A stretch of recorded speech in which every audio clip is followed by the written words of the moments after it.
Assalamualaikum warahmatullahi wabarakatuh.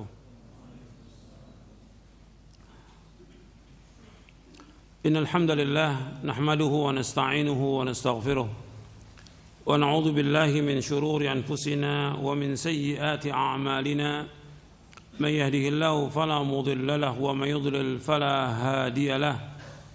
Asyhadu an la ilaha illallah wahdahu la syarika lahu وأشهد أن محمدًا عبده ورسوله يا أيها الذين آمنوا اتقوا الله حق تقاته ولا تموتن إلا وأنتم مسلمون يا أيها الناس اتقوا ربكم الذي خلقكم من نفس واحدة وخلق منها زوجها وبث منهما رجالًا كثيرًا ونساء واتقوا الله الذي تساءلون به والأرحام إن الله كان عليكم رقيبًا يا أيها الذين آمنوا اتقوا الله وقولوا قولا سديدا يصلح لكم أعمالكم ويغفر لكم ذنوبكم ومن يطع الله ورسوله فقد فاز فوزا عظيما أما بعد فإن أصدق الحديث كتاب الله وخير الهدي هدي محمد صلى الله عليه وعلى آله وسلم وشر الأمور محدثاتها وكل محدثة بدعة وكل بدعة ضلالة وكل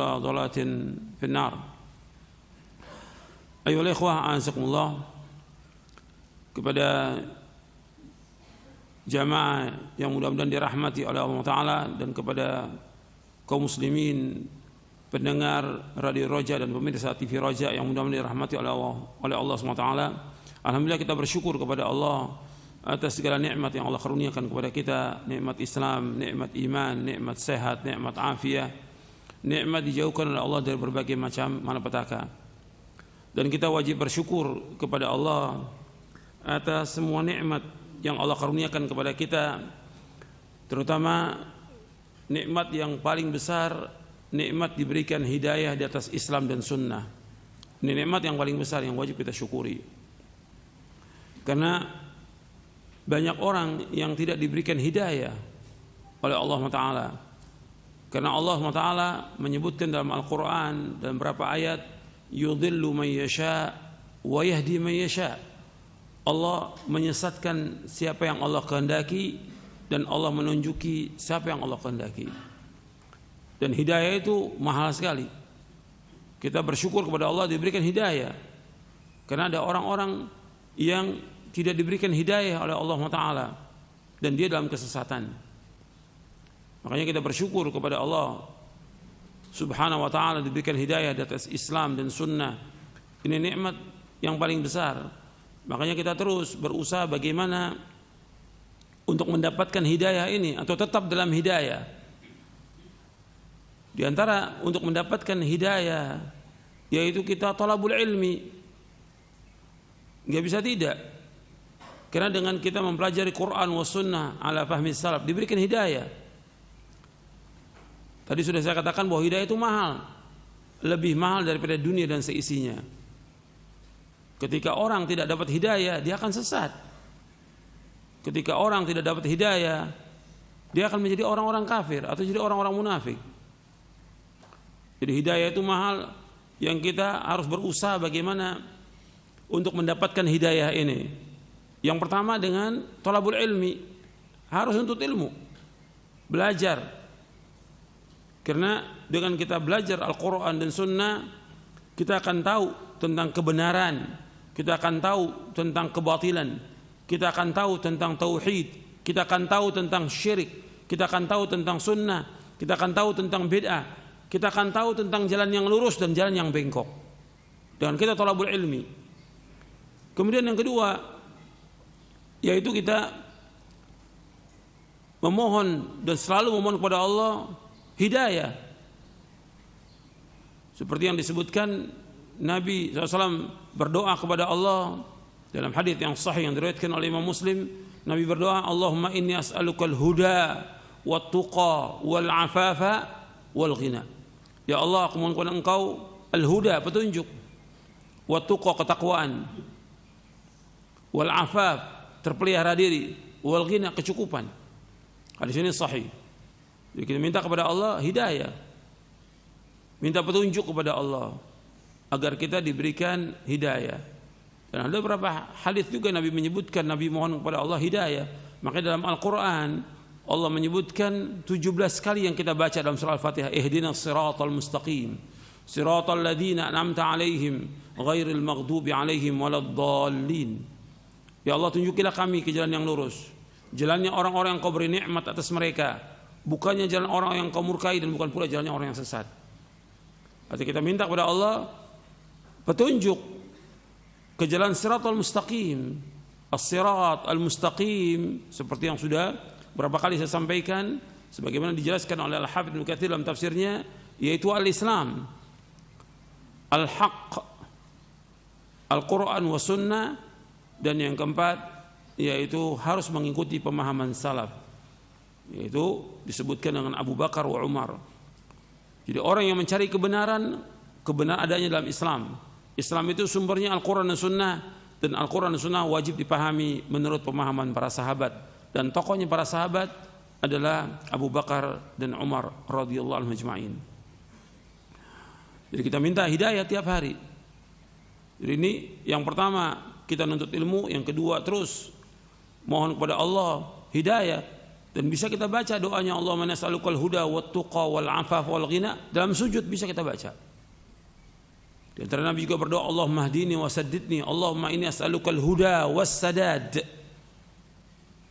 Dalam riwayat Muslim juga, Allahumma hdini wa saddidni, ya Allah tunjuki aku dan berikan kelurusan, lurus tepat dalam jalan ini. Itu as-sadad.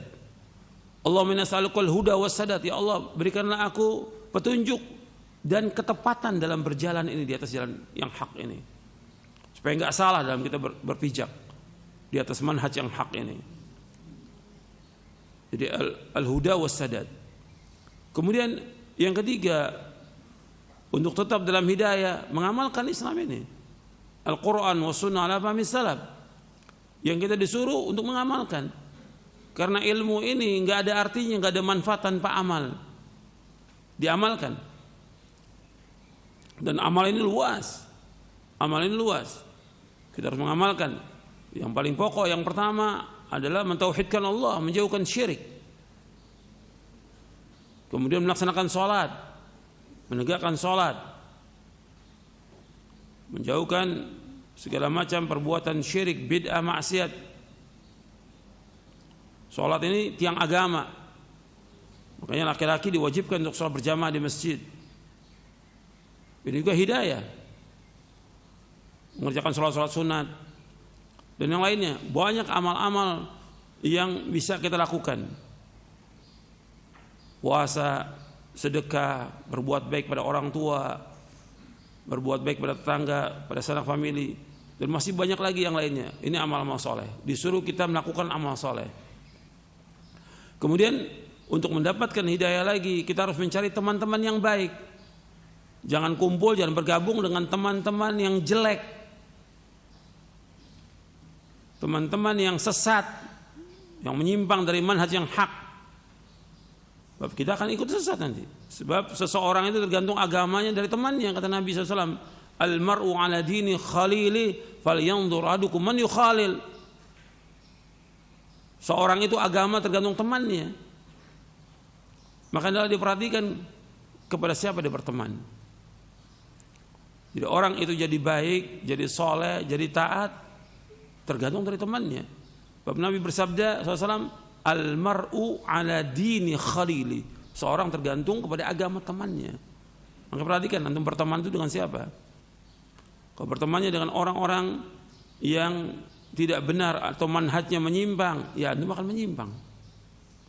Dan bukan mustahil orang yang tadinya di atas hidayah kemudian sesat karena temannya, karena tetangganya, karena pergaulannya, sesat dia. Atau karena keluarganya, dia sesat. Dulu ada orang yang belajar dengan Ibnu Abbas. Belajar. Ibnu Abbas ini habr wa bahr, lautan ilmu, luas ilmunya. Dan Nabi mendoakan dia untuk memahami Al-Quran, ahli ta'wil, ahli tafsir, Ibnu Abbas. Bayangkan antum belajar dengan orang yang ilmunya sangat luas, diakui oleh Rasulullah SAW dan para sahabatnya. itu bisa sesat. Ada seorang murid Ibnu Abbas bernama Nafi' al-Azruq. Dia bergaul dengan Khawarij. Saya mampu, saya kuat, iman saya kuat. Akhirnya kemudian nikah dengan salah seorang dari mereka. Akhirnya jadi Khawarij. Jadi hidayah itu mahal. Hati-hati kita. Dalam kita bergaul, hati-hati. Itu diantara untuk mendapatkan hidayah. Dan terus memohon kepada Allah agar kita istiqamah di atas manhaj yang hak ini. Kemudian yang terus kita ingat bahwa kita wajib untuk taat kepada Rasulullah SAW. Itu yang harus kita ingat. Sebab dengan taat kepada beliau pasti dapat hidayah. Sebab Allah berfirman, wa in tuti'uhu tahtadu. Seandainya engkau mentaati beliau, maksudnya Nabi Muhammad SAW, maka Allah akan memberikan hidayah. Kalau orang itu taat, itu akan dapat hidayah. Kalau orang itu taat, maka dia akan dapat rahmat dari Allah Subhanahu wa taala. Jadi ketika orang itu taat kepada Rasulullah SAW, maka akan diberikan hidayah oleh Allah Subhanahu wa taala. Wa in tuti'uhu tahtadu. Di dalam surah An-Nur ayat 54. Ayatnya ada di halaman 262. Wa in tuti'uhu tahtadu. Seandainya kalian taat kepadanya, kepada Rasulullah SAW, maka Allah akan berikan petunjuk. Jadi untuk dapat hidayah ini taat secara mutlak kepada Allah dan Rasulnya, maka akan dapat hidayah. Ikhwan fiddin, azakumullah. Sekarang kita akan bahas tentang poin yang ke-24, tentang wajibnya mencintai dan mengagungkan Nabi Muhammad sallallahu alaihi wa ala alihi wasallam, serta larangan gulu berlebih-lebihan. Nabi Muhammad sallallahu alaihi wasallam ini mempunyai kedudukan yang tinggi, kedudukan yang mulia, yang tidak dicapai oleh seorang pun dari makhluk ini. Dan beliau adalah tokohnya anak Adam pada hari kiamat. Dan semua nabi, semua rasul di bawah bendera beliau nanti di hari kiamat. Tahta liwa'i Muhammadin sallallahu alaihi wasallam, di bawah bendera Nabi Muhammad sallallahu alaihi wasallam. Dan keutamaan Nabi Muhammad SAW banyak sekali, puluhan. Dan ditulis oleh Imam Al-Qadhi'iyat Asy-Syifa fi Huquqil Mustafa. Beliau menulis kitab tentang Asy-Syifa fi Huquqil Mustafa, tentang hak-hak Rasulullah SAW. Banyak sekali keutamaannya. Dan ketika orang mencintai seseorang, itu ada beberapa sebab orang mencintai seorang. Biasanya orang mencintai itu, yang pertama karena nasabnya mulia dia. Yang kedua, orang mencintai seseorang itu biasanya karena akhlaknya baik. Dan ini secara umum manusia demikian. Kalau orang akhlaknya baik, mesti dicintai orang. Kemudian yang ketiga, biasanya karena keberaniannya. Itu dicintai. Di kalangan orang Arab itu, orang berani itu dicintai. Maka mereka itu rata-rata berani, syaja'ah, tidak penakut. Dan Nabi berlindung pada Allah dari sifat penakut. Kemudian juga di antara sebab orang mencintai itu karim, dermawan. Dan Nabi merupakan orang yang karim, dermawan. Dan Nabi berlindung kepada Allah dari sifat bukhl, sifat bakhil, pelit, kikir. Nabi berlindung kepada Allah. Dan Nabi orang yang karim. Dan yang lainnya lagi, sifat-sifat seperti sifat sayang kepada orang dan yang lainnya, itu semuanya kalau kita lihat, apalagi kalau bicara soal masalah tubuh Nabi, bahwa Nabi ini orang yang mulia, yang ganteng Nabi sallallahu alaihi wasallam. Jadi kalau kita lihat semua sifat baik itu ada pada Rasulullah. Mesti orang mencintai Nabi, melihat Nabi itu cinta. Dan itu fitrah. Belum lagi ditambah kalau dia beriman kepada Rasulullah sallallahu alaihi wasallam. Di zaman jahiliyah aja orang lihat Nabi itu senang. Lihat Nabi Muhammad SAW sebelum diutus sebagai Rasulullah sallallahu alaihi wasallam. Dan sifat-sifat yang mulia itu ada. Berarti tentang nasabnya, Nabi nasab yang paling mulia dari semua nasab. Bahkan Nabi menyebutkan SAW, Inna Allah astafa Kinanata min waladi Ismail, wa astafa Quraisyan min Kinana, wa astafa min Quraisyin Bani Hashim, wa astafani min Bani Hashim. Akhrajahu Muslim. Dari Wathilah bin Al-Asqa radhiyallahu an, aku mendengar Rasulullah SAW bersabda, sesungguhnya Allah memilih Kinanah dari anaknya Ismail dan memilih Quraisy dari Kinanah, dan Allah memilih Quraisy dari Bani Hashim, dan Allah memilih aku dari Bani Hashim. Jadi bukan nasab yang paling mulia Rasulullah SAW. Dan generasi yang Nabi diutus oleh Allah merupakan generasi yang terbaik dari semua generasi, dari Adam sampai Nabi Muhammad SAW.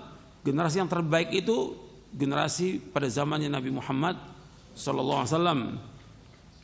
Sampai Nabi bersabda dalam hadis yang diriwayatkan oleh Imam Bukhari dari sahabat Abu Hurairah radhiyallahu an, Nabi bersabda, bu'ithu min khairi quruni bani Adam qarnan fa qarnan hatta kuntu minal qarni alladhi kuntu fihi. Aku diutus dari sebaik-baik generasi anak Adam, dari generasi ke generasi, dan aku berada pada generasi yang ada sekarang ini, generasi yang paling baik, kata Rasulullah SAW. Hadis sahih diriwayatkan oleh Imam Bukhari. Dan Rasulullah SAW orang yang paling baik bentuk tubuhnya Rasulullah SAW. Dijelaskan oleh Bara dalam hadis yang diriwayatkan oleh Imam Bukhari, kana Rasulullah ahsanan nasi wajhan wa ahsanu khalqan laysa bil-tawil al-ba'in wala bil-qasir. Rasulullah adalah orang yang paling baik wajahnya, paling ganteng Rasulullah SAW, dan paling baik bentuk tubuhnya Rasulullah SAW. Tidak tinggi, tidak juga rendah, tidak pendek maksudnya, tidak tinggi, tidak pendek. Hadis ini diriwayatkan oleh Imam Bukhari. Dan banyak lagi keutamaannya tentang Rasulullah SAW. Nanti Anda bisa lihat atau baca dalam kitab Syama'il Muhammadiyah oleh Imam At-Tirmidzi. Dan itu sudah diterjemahkan. Syama'il Muhammadiyah, bukunya tipis. Bagaimana tentang bentuk tubuhnya Rasulullah, tentang wajahnya, tentang akhlaknya, tentang segala macam lah disebutkan. Dan Rasulullah itu wangi, sampai Anas mengatakan, aku belum pernah menyentuh sesuatu yang lebih lembut daripada sutra, melainkan tangannya Rasulullah SAW. Dan aku tidak pernah mencium bau yang paling wangi, arti aroma yang paling wangi, melainkan aromanya Rasulullah SAW. Sampai keringatnya ditadain oleh sahabat karena wanginya keringatnya Rasulullah SAW. Orang yang paling mulia Rasulullah SAW. Dan ini diriwayatkan Imam Bukhari, perkataan Anas ini. Aku tidak pernah menyentuh sutra yang lebih lembut, lebih halus dari tangannya Rasulullah SAW. Aku tidak, wala syamamtu rihan qat au arqan qat atyaba min rihi au arqi Rasulullah SAW. Tidak pernah aku mencium aroma yang paling wangi, begitu juga keringat yang paling wangi, melainkan aroma dan keringatnya Rasulullah SAW. Keringatnya ditadahin sebagai minyak wangi Rasulullah SAW sallallahu alaihi wasallam.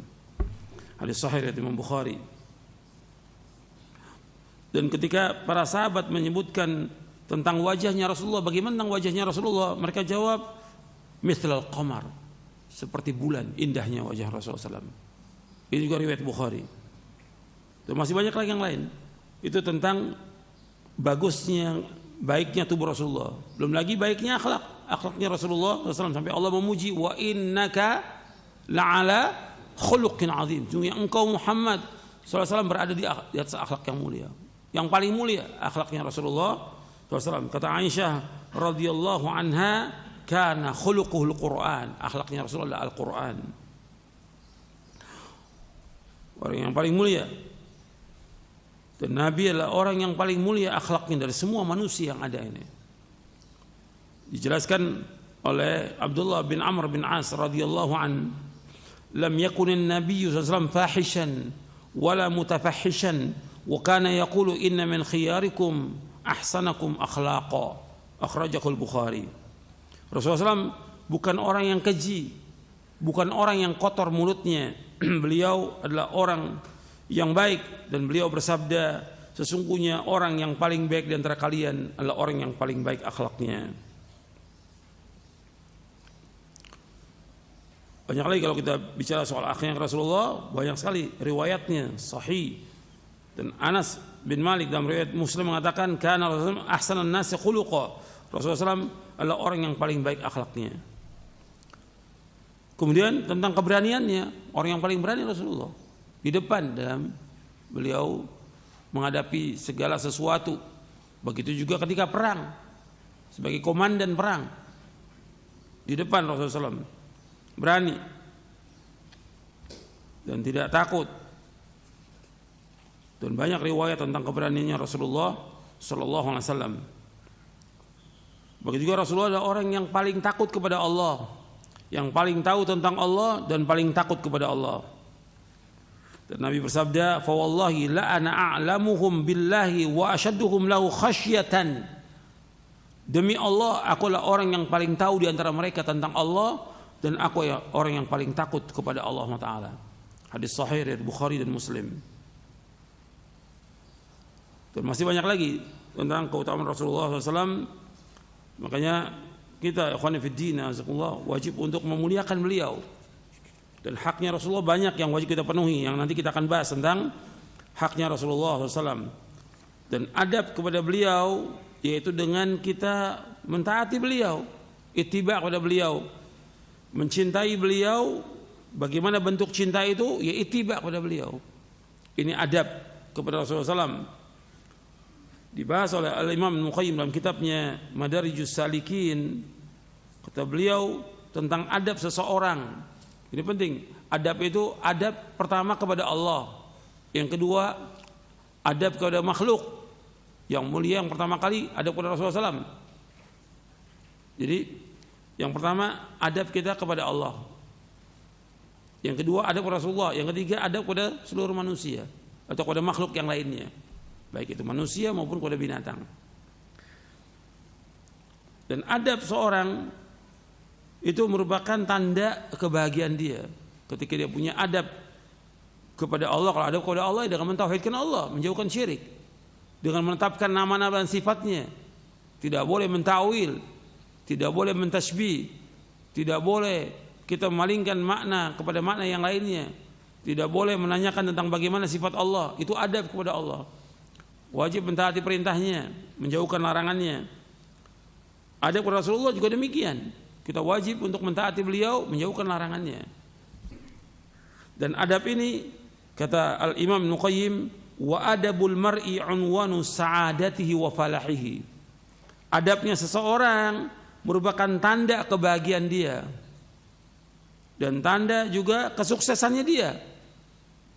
Kalau orang itu punya adab, maka dia akan bahagia dan akan sukses dalam hidup ini. Wa qillatu adabi unwanu syaqawati wa bawarihi. Dan kurang adabnya dia merupakan tanda celakanya dia dan merupakan tanda binasanya orang itu. Kalau orang udah nggak punya adab, maka dia akan celaka dan binasa. Ya, adab kepada Rasulullah pertama kali, kemudian adab kepada orang tuanya, adab kepada guru. Kalau dia udah nggak punya adab kepada Rasulullah SAW, nggak punya adab kepada orang tuanya, nggak punya adab kepada gurunya, ini orang, tanda orang ini celaka, tanda orang ini binasa. Famastujliba khairud dunya wal akhirah bimithli al adab walastujliba hirman wa bimithli qillatil adab. tidaklah diperoleh kebaikan dunia dan akhirat seperti adab ini, kata Ibnu Qayyim. Artinya orang bisa mendapatkan kebaikan dunia dan akhirat dengan sebab adabnya yang baik. Dan tidaklah seorang tercegah dari kebaikan dunia dan akhirat disebabkan karena kurang adabnya. Jadi adab ini perhatikan. Dan Ibnu Qayyim membahas tentang adab bagus sekali. Jadi beliau menyebutkan tentang ma'al walidain adabun khas. Dengan orang tua, kedua orang ada punya adab. Wa mal alim, dengan orang alim, seorang ustaz, seorang dai, dia harus punya adab. Wa ma sultan, dengan penguasa dia harus punya adab. Dengan teman dia harus punya adab. Dan seterusnya dibahas. Makanya harus perhatikan bahwa adab ini penting. Dan kita sekarang bicara tentang wajibnya mencintai dan mengagungkan Nabi Muhammad SAW. Bagaimana kita beradab kepada beliau. Kita bahas poin yang ke-24. Ahlus Sunnah wal Jamaah sepakat tentang wajibnya mencintai dan mengagungkan Nabi Muhammad sallallahu alaihi wasallam, melebihi kecintaan dan pengagungan terhadap seluruh makhluk Allah Subhanahu wa taala. Akan tetapi dalam mencintai serta mengagungkan Nabi Muhammad SAW tidak boleh melebihi apa yang telah ditentukan oleh syariat. Karena bersikap gulu, berlebih-lebihan dalam seluruh perkara agama akan menyebabkan kebinasaan. Orang gulu, Nabi yang bersabda demikian, iyyakum wal ghuluwa fid din fa innama ahlaka man kana qablakum al ghulu fid din. Jauhkan diri kalian dari sikap gulu, karena membinasakan orang-orang sebelum kalian gulu. Itu hadisnya ada di halaman 268. Iyyakum wal ghuluwa fid din fa innama ahlaka man kana qablakum al ghulu fid din. Jauhkan diri kalian dari sikap gulu, berlebih-lebihan dalam agama, karena sungguhnya gulu dalam agama telah membinasakan orang-orang sebelum kalian.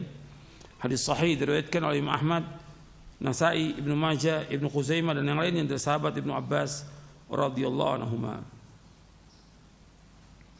Sekarang kita bahas yang pertama tentang wajibnya mencintai dan mengagungkan Nabi Muhammad sallallahu alaihi wa ala alihi wasallam. Pertama-tama wajib bagi setiap hamba mencintai Allah, dan ini merupakan bentuk ibadah yang paling agung. Allah SWT berfirman, walladzina amanu asyaddu hubba lillah. Adapun orang-orang yang beriman, mereka sangat besar cintanya kepada Allah Subhanahu wa taala. Ahlu sunnah mencintai Rasulullah SAW dan mengagungkannya sebagaimana para sahabat radhiyallahu anhum ajma'in mencintai beliau sallallahu alaihi wasallam lebih dari kecintaan mereka kepada diri dan anak-anak mereka. Sebagaimana terdapat dalam kisah Umar bin Khattab radhiyallahu an. Itu hadis dari sahabat Abdullah bin Hisham radhiyallahu an. Ia berkata, kunna ma'an nabiyyi sallallahu alaihi wasallam wa huwa akhidun bi yadi Umar bin Khattab radhiyallahu an. Faqala Umar, ya Rasulullah, la anta ahabbu ilayya min kulli shay'in illa min nafsi. Faqala an-nabiy sallallahu alaihi wasallam, la walladhi nafsi bi yadihi hatta akuna ahabba ilayka min nafsik. Faqala Umar, fa innahu al-an wallahi la anta ahabbu ilayya min nafsi. Faqala an-nabiy sallallahu alaihi wasallam, al-an ya Umar. Kami mengiringi Nabi SAW dan beliau menggandeng tangan Umar bin Khattab radhiyallahu an. Kemudian Umar berkata kepada Nabi SAW, wahai Rasulullah, sungguh engkau sangat aku cintai melebihi apapun selain dari diriku. Maka Nabi SAW menjawab, tidak, demi yang jiwaku berada di tangannya, hingga aku sangat engkau cintai melebihi dirimu. Lalu Umar berkata kepada beliau, sungguh sekaranglah saatnya, demi Allah engkau sangat aku cintai melebihi diriku. Maka Nabi bersabda SAW, sekarang engkau benar wahai Umar. Hadis ini sahih, diriwayatkan oleh Imam Bukhari dari sahabat Abdullah bin Hisham. Berdasarkan hadis di atas, maka mencintai Rasulullah SAW adalah wajib dan harus didahulukan daripada kecintaan kepada segala sesuatu selain kecintaan kepada Allah Subhanahu wa taala. Jadi harus mendahulukan kecintaan kepada Nabi dari semua kecintaan kepada makhluk ini. Sebab Nabi bersabda sallallahu alaihi wasallam seperti yang sudah kita bahas di hadisnya, di halaman 249, la yu'minu wadukum hatta akuna ahabba ilaihi min walidihi wa waladihi wan nas ajmain, halaman 249 di atas. Nabi bersabda SAW, la yu'minu ahadukum hatta akuna ahabba ilaihi min walidihi wa waladihi wan nas ajmain. Tidak beriman seorang dari kamu sehingga aku lebih dia cintai daripada kecintaan dia kepada orang tuanya, anaknya dan seluruh manusia. Hadis ini sahih riwayat Imam Bukhari, Muslim, Ahmad dan Nasai dari sahabat Anas bin Malik. Artinya tidak beriman seorang itu sampai dia mencintai Nabi SAW melebihi kecintaan dia kepada orang tuanya, kepada anaknya, kepada istrinya dan kepada seluruh manusia. Jadi wajib kita mencintai Rasulullah SAW, dan ini merupakan syarat iman. Syarat iman. Kalau umpamanya dia bertemu dengan Rasulullah, dia senyum dengan Rasulullah, tapi dia tidak beriman, dia tidak mencintai Rasulullah, ya tidak beriman dia. Bahwa orang yang beriman syaratnya harus mencintai Rasulullah SAW. Kalau dia tidak mencintai, ya orang-orang munafik. Orang munafik dia ikut sholat, ikut yang lainnya puasa, tapi dia benci kepada Islam, dia benci kepada Rasulullah SAW. Ini munafik. Jadi kita wajib untuk mencintai Rasulullah SAW dengan sebenarnya mencintai beliau Sallallahu Alaihi Wasallam. Berdasarkan hadis di atas, maka mencintai Rasulullah SAW adalah wajib dan harus didahulukan daripada kecintaan kepada segala sesuatu selain kecintaan kepada Allah. Sebab mencintai Rasulullah SAW adalah mengikuti sekaligus keharusan dalam mencintai Allah. Mencintai Rasulullah SAW adalah cinta karena Allah. Ia bertambah dengan bertambahnya kecintaan kepada Allah dalam hati seorang mukmin dan berkurang dengan berkurangnya kecintaan kepada Allah Subhanahu wa taala. Sebab Allah memerintahkan untuk mencintai Nabi Muhammad SAW. Dan Allah menyuruh untuk apa? Untuk ittiba. Kalau betul manusia ini cinta kepada Allah, dia wajib ittiba kepada Nabi Muhammad SAW. Dalam surah Ali Imran di ayat 31. Qul in kuntum tuhibbunallaha fattabi'uni yuhibbukumullah wa yaghfir lakum dzunubakum wallahu ghafurur rahim.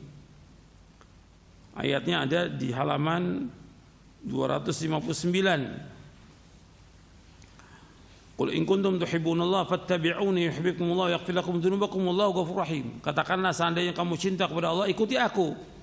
Niscaya Allah akan cinta kepada kamu dan Allah akan mengampuni dosa-dosa kamu, dan Allah itu Maha Pengampun dan Maha Penyayang. Jadi wajib mencintai Allah, dan mencintai Allah dibuktikan dengan ittiba kepada Rasulullah SAW. Kemudian selanjutnya, orang yang beriman akan merasakan manisnya iman apabila hanya Allah dan Rasulnya yang paling ia cintai. Jadi ketika orang itu dia beriman, maka dia akan merasakan manisnya iman apabila dia menjadikan Allah Rasulnya sebagai yang paling ia cintai. Nabi SAW bersabda, "Thalathu man kunna fi wajada bihinna halawatal iman, man kana Allah wa rasuluhu ahabba ilaihi mimma siwahuma, wa yuhibbal mar'a la yuhibbuhu illa lillah, wa yakraha an ya'uda fil kufri ba'da anqadhahu Allah min kama yakrahu an yuqdhafa fin nar."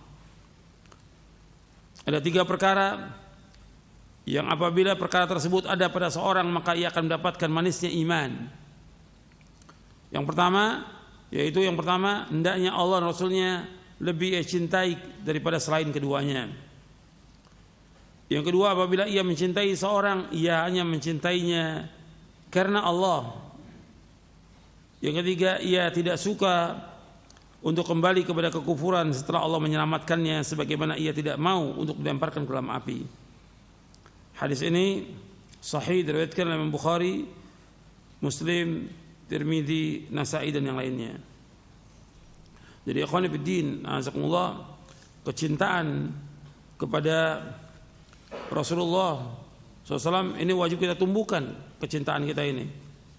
Dan setiap kita mengkaji tentang Quran dan Sunnah, mestinya bertambah kecintaan kita kepada Allah dan bertambah kecintaan kita kepada Rasulullah Sallallahu Alaihi wa ala alihi Wasallam. Ini penting, ini masalah kecintaan ini penting, karena pembahasan tentang cinta kepada Allah dan Rasulnya pembahasan yang penting, yang merupakan syarat daripada iman.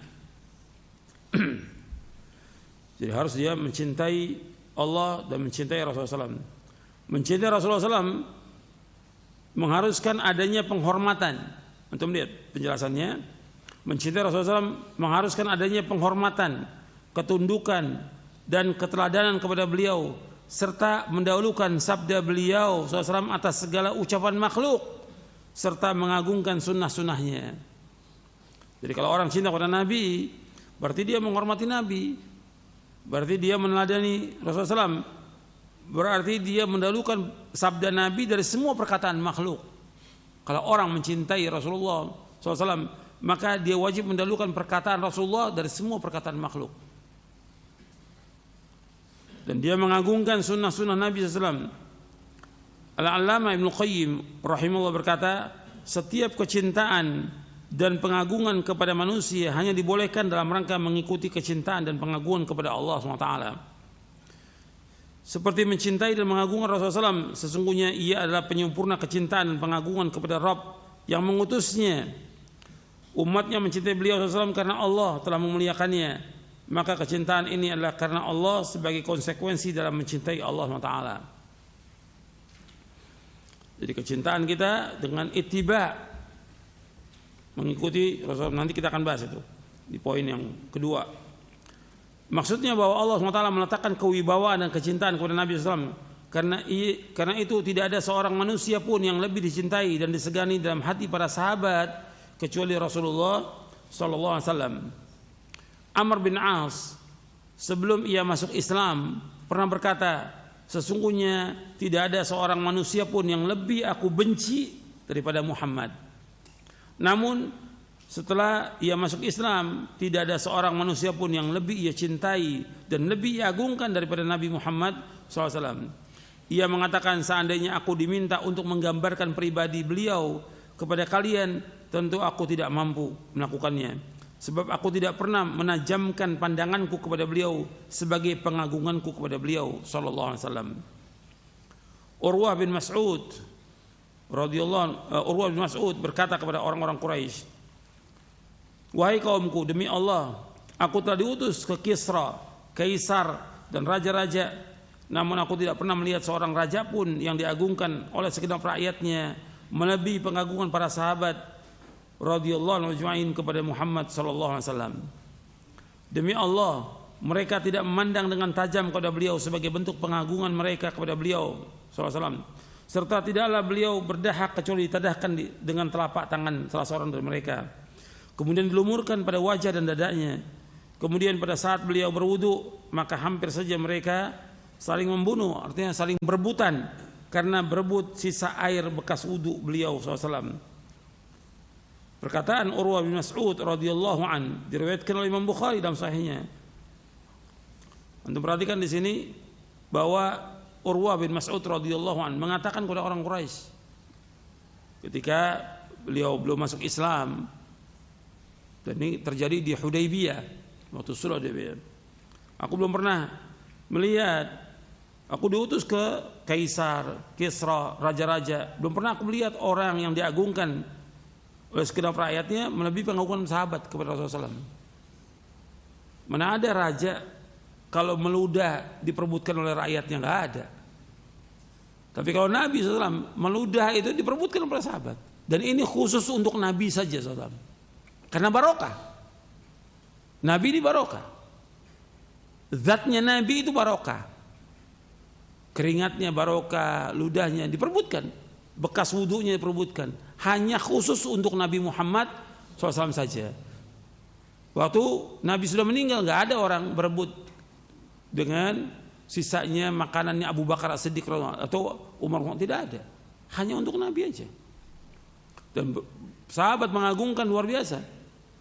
Dan Nabi membiarkan diperebutkan dari ludahnya atau dahaknya. Nabi biarkan. Dan mereka tidak menyembah Nabi. Dan Nabi tahu nggak ada sahabat yang rukuk, Nabi nggak ada. Nggak ada sahabat yang sujud. Maka ketika ada seorang sahabat yang pulang dari Syam kemudian dia sujud kepada Nabi, marah Nabi. Nabi nggak mau orang membungkuk badannya kepada Nabi, nggak mau Nabi. Nggak mau Nabi SAW orang itu ruku pada beliau, nggak mau. Apalagi sujud. Makanya ketika ada seorang sahabat yang pulang dari Syam melihat orang-orang Nasrani sujud kepada pendetanya, maka sahabatnya sujud kepada Nabi, marah Nabi SAW, marah. Lau kuntu amiran ahadan ayyasjuda li ahad la amartul mar'ata an tasjuda li zawjiha. Kalau seandainya boleh orang itu sujud kepada orang lain, aku akan suruh wanita sujud kepada suaminya. Kalau boleh, tapi tidak boleh. Jadi nggak ada seorang sahabat sujud kepada Nabi, nggak ada. Nabi marah atau membungkuk pada Nabi, ruku seperti kita lihat sebagian orang itu tunduk dengan kiainya, dengan ustadznya menunduk, nggak boleh membungkuk, dilarang oleh Nabi SAW. Tapi yang wajib diagungkan di sini apanya? Perintahnya Nabi, larangannya Nabi. Wajib mentaati perintah Nabi dan menjauhkan larangannya beliau Sallallahu Alaihi Wasallam. Itu perhatikan tuh. Jadi pengagungan itu bukan berarti orang itu sujud kepada beliau, ruku, bukan. Atau orang itu datang ke kuburnya minta kepada Nabi supaya dikabulkan doanya, disembuhkan penyakit, bukan. Ini syirik. Jadi pengagungan itu pengagungan dengan mentaati beliau secara mutlak dan menjauhkan larangannya, dan juga dia memuliakan Nabi dan memuliakan sunnah-sunnahnya Sallallahu Alaihi Wasallam. Lebih jelas lagi kita bahas yang kedua ini, konsekuensi dan tanda-tanda cinta kepada Rasulullah SAW. Orang diwajibkan untuk mencintai Rasulullah SAW. Karena konsekuensinya apa? Cinta kepada beliau. Jadi konsekuensi cinta itu bukan meneriakkan nama-nama beliau, bukan selawat dengan keras-keras. Selawat tetap, nanti kita akan bahas tentang selawat. Bukan juga mengadakan perayaan-perayaan maulid atau bukan. Sekarang kita lihat apa yang dilakukan oleh para sahabat. Para sahabat adalah orang yang paling cinta kepada Rasulullah SAW dari semua manusia yang ada di muka bumi ini. Orang yang paling cinta kepada Nabi Muhammad. Tapi bagaimana kecintaan itu? Beliau tidak mengadakan perayaan atau yang lainnya, tidak. Dan gak ada sahabat datang ke kubur Nabi untuk minta sesuatu, tidak ada. Karena itu syirik, perbuatan syirik itu. Sekarang mencintai Rasulullah SAW mengharuskan adanya pengagungan, memuliakan, meneladani beliau dan mendahulukan sabda beliau SAW atas segala ucapan makhluk serta mengagungkan sunnah-sunnahnya. Allah SWT berfirman, ya ayyuhalladzina amanu la tuqaddimu baina yadayillahi wa rasulihi wattaqullaha innallaha samii'un alim. Wahai orang beriman, janganlah kamu mendahului Allah dan Rasulnya, dan bertakwalah kepada Allah, sungguh Allah itu Maha mendengar, Allah itu Maha mengetahui. Arti di sini nggak boleh kita mendahulukan perkataan orang atau makhluk dari perkataan Rasulullah. Kalau sudah ada sabda Rasulullah SAW, maka yang kita pegang, yang kita ikut siapa? Sabda Rasulullah SAW. Kalau sudah ada sunnah Nabi SAW, nggak boleh kita ikut ustadz, dai, ulama, imam, nggak boleh.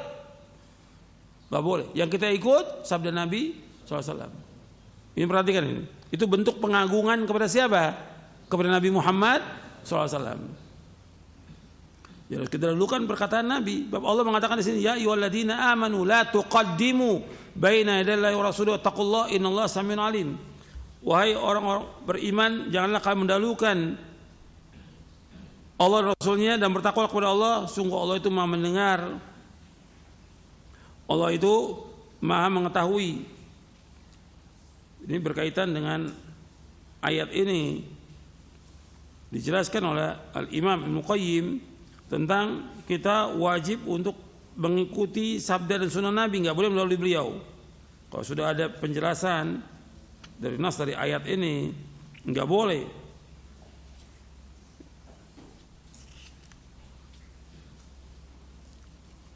Jadi ini berkaitan dengan masalah ketaatan kita kepada Rasulullah Sallallahu Alaihi Wasallam.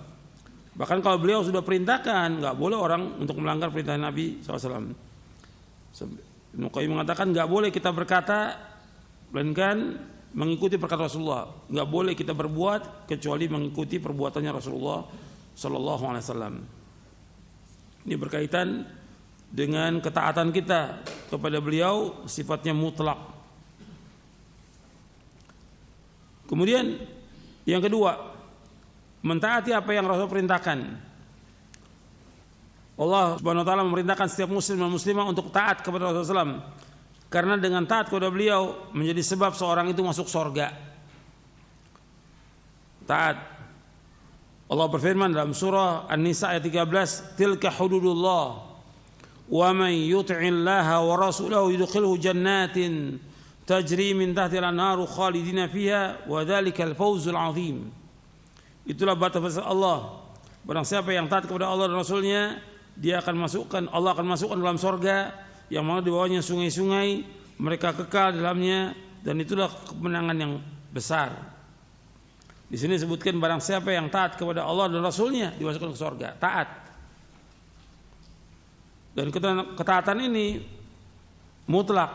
Makanya umat Islam akan dimasukkan oleh Allah ke dalam surga dengan sebab taat kepada Rasulullah SAW. Sampai Nabi bersabda SAW, "Kullu ummati yadkhuluna al-jannah illa man aba." Qila, "Ya Rasulullah, wa man ya'ba?" Qala, "Man ata'ani dakhala al-jannah wa man asani faqad aba." Akhrajahul Bukhari. Rasulullah bersabda, setiap umatku akan masuk surga kecuali yang enggan.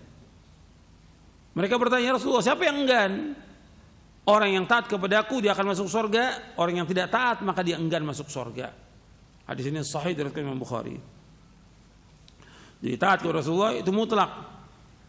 Ketika orang itu tidak taat, maka yang ada kesesatan, yang ada kekalahan, yang ada azab.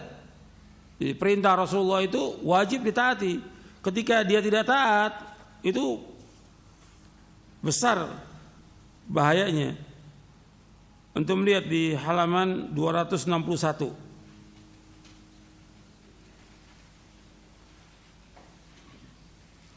Allah berfirman dalam surah An-Nur ayat 63. "Falyahdharil ladzina yukhalifuna an amri an tusibahum fitnatun aw yusibahum adzabun alim." Maka hendaklah orang-orang yang menyalahi perintah Rasulullah takut akan mendapatkan cobaan atau ditimpa azab yang pedih. Jadi kalau orang menyalahi perintahnya Rasulullah, itu akibatnya fatal. Yang pertama di sini terkena fitnah. Yang kedua terkena azab. Hendaknya mereka takut jika hatinya ditimpa fitnah kekufuran, fitnah nifak, bid'ah, ataupun siksa yang pedih di dunia, baik berupa pembunuhan, pemenjaraan atau siksa lainnya yang disegerakan. Allah telah menjadikan ketaatan dan mengikuti Rasulullah SAW sebagai sebab hamba mendapatkan kecintaan Allah dan ampunan atas dosa-dosanya. Jadi ketika orang menyalahi perintah Rasulullah akan ditimpa fitnah atau adab. Ini dijelaskan oleh Al-Hafidz Ibnu Katsir dalam tafsirnya ketika menafsirkan ayat ini.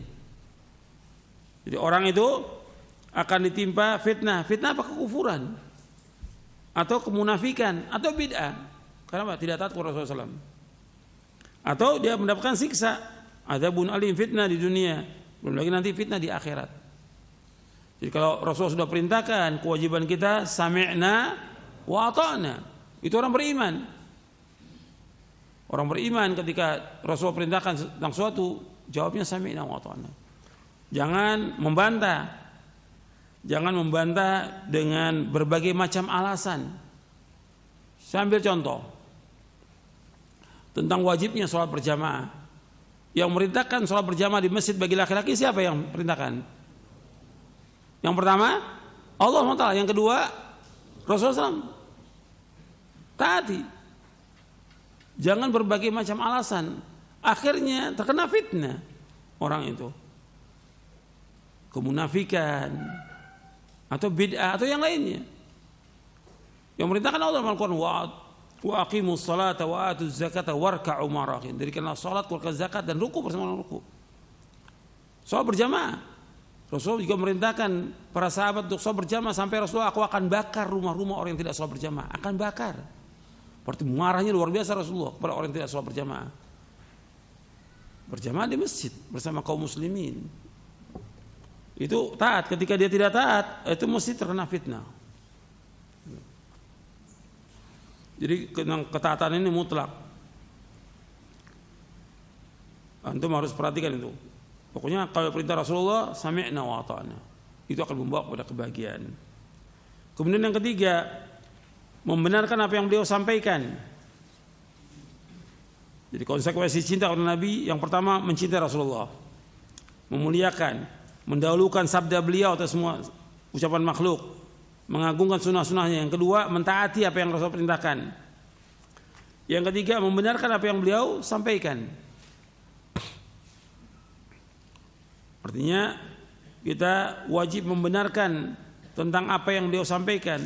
Sebab Rasulullah tidak berkata dari hawa nafsu, melainkan wahyu. Wa ma yantiqu 'anil hawa in huwa illa wahyu yuha. Dan tidaklah beliau mengucapkan dari hawa nafsunya, melainkan wahyu yang diwahyukan oleh Allah. Jadi selama riwayatnya benar, sahih, kita wajib membenarkan. Enggak boleh orang menolak dengan akalnya atau dengan perasaannya atau dengan kondisi yang ada. Kita wajib untuk membenarkan semua yang disabdakan oleh Rasulullah SAW. Dan ini sudah kita bahas di awal-awal nih, bahasan tentang ini, tentang wajibnya kita untuk membenarkan tasdiq. Dan kita wajib membenarkan semua yang disampaikan oleh Rasulullah SAW. Makanya orang yang membenarkan sabda-sabda Nabi adalah orang yang bertakwa. Walladzi jaa'a bis-sidqi wa saddaqa bi ulaika humul muttaqun, dalam surah Az-Zumar. Dan orang yang bawa kebenaran dan membenarkannya, maka dia termasuk orang yang bertakwa. Kemudian yang keempat, menandari dari apa yang beliau larang dan beliau cegah. Allah berfirman, "Wa ma atakumur rasul fakhudhu wa ma nahakum anhu fantahu wattaqullaha innallaha syadidul iqab." Apa yang datang kepada kamu dari Rasul maka terimalah, dan apa yang dilarang maka tinggalkan. Bertakwalah kepada Allah, sungguh Allah itu sangat keras hukumannya atau sangat keras siksanya. Jadi apa yang datang dari Rasul kita ambil, dan dilarang tinggalkan. Bertakwa kepada Allah, sungguh Allah sangat keras siksanya. Jadi semua yang diperintahkan kita berusaha untuk melaksanakannya. Yang dilarang tinggalkan. Larangan apa aja bentuknya. Rasulullah melarang berbuat syirik, melarang durhaka kepada kedua orang tua, melarang mengganggu tetangga. Ya jangan lakukan itu, larangan itu. Rasulullah perintahkan untuk mentauhidkan Allah. Ya Rasulullah perintahkan mentauhidkan Allah. Rasulullah merintahkan SAW untuk berbakti kepada kedua orang tua. Rasulullah SAW merintahkan untuk berbuat baik kepada tetangga. Rasulullah merintahkan untuk sholat berjamaah di masjid, taati Rasulullah. Yang dilarang berbuat syirik, larang berbuat bid'ah, dilarang untuk durhaka kepada orang tua, maka jauhkan, jangan langgar. Bertakwa kepada Allah, Allah itu sangat keras siksanya. Ya, orang beriman seperti itu. Kemudian yang kelima, beribadah sesuai dengan apa yang beliau syariatkan, atau dengan kata lain ittiba kepada beliau SAW. Jadi kita wajib untuk ittiba kepada beliau dan beribadah sesuai dengan apa yang beliau syariatkan. Jadi agama Islam sudah sempurna. Allah berfirman dalam surah Al-Maidah ayat 3, "Al-yauma akmaltu lakum dinakum wa atmamtu 'alaikum ni'mati wa raditu lakumul Islam madina." Pada hari ini aku sempurnakan bagimu agamamu. Aku sudah cukupkan nikmatku atasmu dan aku ridha Islam menjadi agama bagimu. Sempurna agama Islam ini. Kewajiban umat Islam yaitu untuk mengikuti dari apa yang disyariatkan oleh Nabi Muhammad SAW. Jangan menambah-nambah, jangan mengurangi. Karena bagi agama Islam sudah sempurna. Ketika orang menambah-nambah, ketika orang berbuat bid'ah, berarti di sini dia menganggap Nabi Muhammad khianat kepada risalah yang beliau bawa. Karena seolah-olah ada yang beliau belum sampaikan kepada umatnya, sehingga umatnya mengadakan satu yang baru dalam agama ini. Maka nggak boleh. Kalau orang mengadakan bid'ah, ini hukumannya berat. Makanya ketika Imam Malik menyebutkan tentang orang yang mengadakan bid'ah, kata beliau, "Man ibtada'a fil islami bid'atan hasan yara hasanan faqad za'ama anna Muhammadan sallallahu alaihi wasallam khana risalah fa inna Allah yaqul al-yawma akmaltu lakum dinakum wa atmamtu 'alaikum ni'mati wa raditu lakum al-Islam dinan fa ma lam yakun yawma idzin dinan fala yakunu al-yawma dinan." Dibawakan oleh Imam Asy-Syatibi dalam kitabnya Al-I'tisam, perkataan Imam Malik ini. Barang siapa mengadakan satu bid'ah, yang bid'ah itu dia anggap baik, yang istilah orang bid'ah hasanah, maka orang yang mengadakan bid'ah itu dia telah menganggap Nabi Muhammad SAW khianat kepada risalah ini. Karena Allah berfirman, pada hari ini aku telah sempurnakan bagimu agamamu, aku telah cukupkan nikmatku atasmu, dan aku ridho Islam menjadi agama bagimu. Sempurna agama Islam. Apa yang tidak menjadi agama pada zaman Nabi SAW, maka sekarang pun jadi agama. Sudah sempurna agama Islam ini. Maka nggak boleh orang mengadakan sesuatu yang baru dalam agama, nggak boleh. Jadi ibadah kita harus melaksanakan sesuai yang disyariatkan oleh Nabi Muhammad SAW. Orang yang paling baik ibadahnya Rasulullah, yang paling tahu tentang Allah Rasulullah SAW. Maka kita tinggal wajib untuk ikut. Allah menyuruh kita untuk ibadah. Allah menciptakan makhluk untuk ibadah. Wa ma khalaqtul jinna wal insa illa liya'budun. Tidak aku ciptakan jin dan manusia melainkan untuk beribadah padaku. Sekarang contoh bagaimana ibadah kepada Allah, contohnya Rasulullah SAW. Kita wajib untuk mengikuti beliau. Dan semua sudah ada keterangannya. Dalam hadis Nabi yang sahih, ada penjelasannya. Dalam Al-Quran ada penjelasannya. Tinggal kita mengikuti Nabi Muhammad SAW. Jadi agama Islam sudah sempurna. Tidak boleh tambah, tidak boleh kurangi. Rasulullah SAW diutus oleh Allah untuk mengajarkan umat Islam tentang bagaimana cara yang benar dalam beribadah kepada Allah. Dan beliau SAW telah menyampaikan semuanya. Oleh karena itu umat Islam wajib ittiba' kepada Rasulullah SAW agar mereka mendapatkan kecintaan Allah SWT, kejayaan, dan dimasukkan ke dalam surganya. Ittiba' kepada Rasulullah SAW adalah hukumnya wajib, dan ittiba' menunjukkan kecintaan seorang hamba kepada Allah Azza wa Jalla. Allah berfirman di dalam surah Ali Imran ayat 31, "Qul in kuntum tuhibbunallaha fattabi'uni yuhibbukumullah wa yaghfir lakum dzunubakum wallahu ghafurur rahim." Katakanlah, seandainya kalian cinta kepada Allah, ikuti aku, insya Allah akan cinta kepada kalian, dan Allah akan mengampuni dosa-dosa kalian. Allah itu Maha Pengampun dan Allah itu Maha Penyayang. Imam Al-Hafidz Ibnu Katsir rahimahullah yang wafat tahun 774 Hijriah mengatakan, ayat ini adalah pemutus hukum bagi setiap orang yang mengaku mencintai Allah namun tidak mau menempuh jalannya Rasulullah SAW. Maka orang itu dusta dalam pengakuannya tersebut, sehingga ia mengikuti syariat dan agama yang dibawa oleh Rasulullah SAW dalam semua ucapan dan perbuatannya. Perhatikan, saya ulangi lagi. Ayat ini, ayat surah Ali Imran ayat 31. Ini merupakan ayat ujian. Ujian bagi manusia yang mengatakan dia cinta kepada Allah. Diturunkan ayat ini sebagai ujian. Ayat ini adalah pemutus hukum bagi setiap orang yang mengaku mencintai Allah namun dia tidak mau menempuh jalannya Rasulullah SAW. Maka orang itu dusta dalam pengakuannya. Orang itu dusta dalam pengakuannya tersebut hingga ia mengikuti syariat dan agama yang dibawa oleh Rasulullah SAW dalam semua ucapan dan perbuatannya. Jadi wajib untuk ittiba. Di antara tanda cinta kepada Rasulullah SAW adalah dengan mengamalkan sunnahnya, menghidupkan sunnahnya, dan mengajak kaum muslimin untuk mengamalkannya, serta berjuang membela sunnah dari orang-orang mengingkari as-sunnah dan melecehkannya. Dan termasuk cinta kepada Nabi Muhammad SAW adalah menolak dan mengingkari semua bentuk bid'ah, karena setiap bid'ah adalah sesat. Jadi kita harus menjauhkan bid'ah-bid'ah, karena setiap bid'ah adalah sesat. Dr. Saleh bin Fauzan bin Abdullah Fauzan menjelaskan dalam kitabnya, yaitu kitabnya Aqidatut Tauhid, termasuk mengagungkan beliau adalah mengagungkan sunnahnya dan berkeyakinan tentang wajibnya mengamalkan sunnah tersebut, serta meyakini bahwa sunnah beliau telah menduduki kedudukan kedua setelah Al-Quran Al-Karim dalam hal kewajiban mengagungkan dan mengamalkannya, sebab as-sunnah merupakan wahyu dari Allah Subhanahu wa ta'ala. Karena itu tidak boleh membuat keraguan-keraguan dalamnya, apalagi melecehkannya, dan tidak boleh membicarakan kesahihan dan kedhaifan baik dari segi jalan, sanad atau penjelasan makna-maknanya kecuali berkenaan ilmu dan kehati-hatian.